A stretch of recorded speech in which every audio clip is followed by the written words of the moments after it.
अगर आप लोग स्टॉक मार्केट को देखेंगे तो करंटली स्टॉक मार्केट में सेमीकंडक्टर और सेमीकंडक्टर से रिलेटेड बहुत सारे स्टॉक्स ट्रेंडिंग में आते जा रहे थे और इन सारे कंपनीज के शेयर्स ने अपने इन्वेस्टर्स को अट्रैक्टिव रिटर्न्स दिए थे।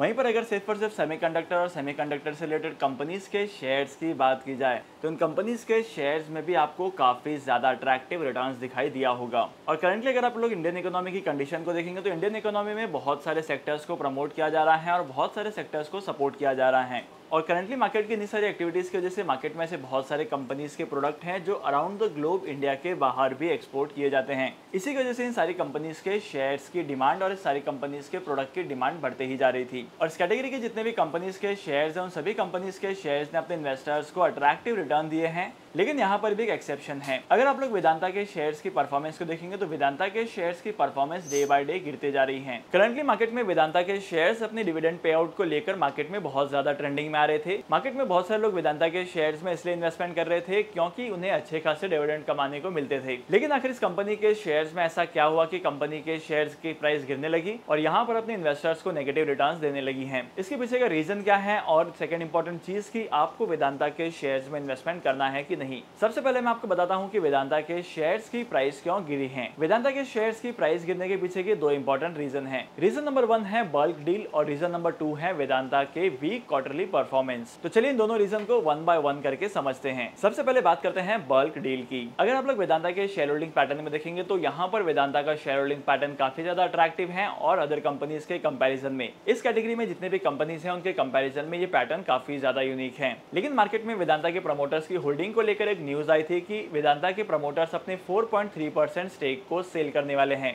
वेदांता का one of the biggest promoter twin star holding जो कि वेदांता में बहुत सारे शेयर्स होल्ड करता है, वेदांता के प्रमोटर होल्डिंग में इसका बहुत बड़ा पार्ट है। इन्होंने अपने 4.3% स्टेक को सेल करने का डिसाइड किया है, डाइवर्स्ट करने का डिसाइड किया है। और अगर इस डील की वैल्यूएशन निकाली जाए तो इस डील की वैल्यूएशन निकल कर आती है $501 मिलियन। वेदांता के प्रमोटर्स ट्विन स्टार होल्डिंग ने अपने होल्डिंग को 258.5 रुपीज पर शेयर के हिसाब से सेल करने का डिसाइड किया था।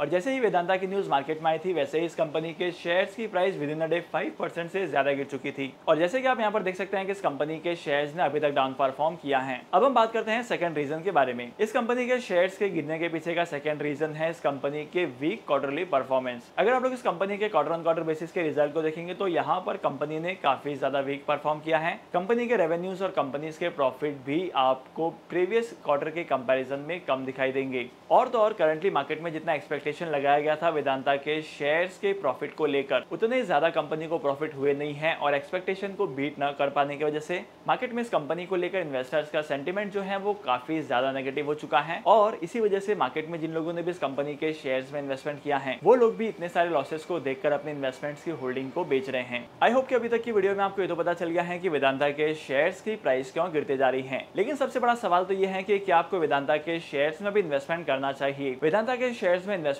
करने का सही टाइम हो सकता है क्या? अगर आप लोग इस कंपनी के शेयर्स की प्राइस को देखेंगे तो इस कंपनी के शेयर्स की प्राइस आपको गिरते हुए ही दिखाई देगी। और अगर आप लोग इस कंपनी के फंडामेंटल्स को देखेंगे तो इस कंपनी के फंडामेंटल्स भी वीक होते जा रहे हैं। लोग यहाँ पर सिर्फ इसीलिए इन्वेस्टमेंट करते थे क्योंकि इस कंपनी के शेयर्स में आपको डिविडेंड कमाने को मिलता था। लेकिन करंटली अगर आप लोग इन्वेस्टमेंट करने की प्लानिंग कर रहे हैं और डिप पर बाय करने की प्लानिंग कर रहे हैं तो आई वुड पर्सनली से कि आपको थोड़ा सा वेट करना है और उसके बाद यहाँ पर आपको प्रॉपर पता चलेगा कि इस कंपनी के शेयर्स की मूवमेंट कैसे होने वाली है। क्योंकि जब तक कंपनी के ऑपरेशंस प्रॉफिटेबल नहीं होते हैं, कंपनी को प्रॉफिट होने नहीं लगता है, तब तक इस कंपनी के शेयर्स की प्राइस में आपको उतनी ज्यादा ग्रोथ दिखाई नहीं देगी। और अगर आप लोग इस कंपनी के शेयर्स में इन्वेस्टमेंट करना चाहते हैं तब यहाँ पर आपको शॉर्ट पीरियड ऑफ टाइम में आपके लिए अट्रैक्टिव रिटर्न्स कमा पाना थोड़ा सा मुश्किल लगता है। आई होप कि आज के इस वीडियो का कंटेंट आपको वैल्यूएबल लगा होगा। अगर आपको आज के इस वीडियो का कंटेंट वैल्यूएबल लगा है तो इस वीडियो को लाइक करना, शेयर करना। इसी के साथ साथ आपको मिलूंगा अगली वीडियो में नए टॉपिक के साथ, एक इंटरेस्टिंग टॉपिक के साथ। तब तक के लिए signing off, happy investing and good bye.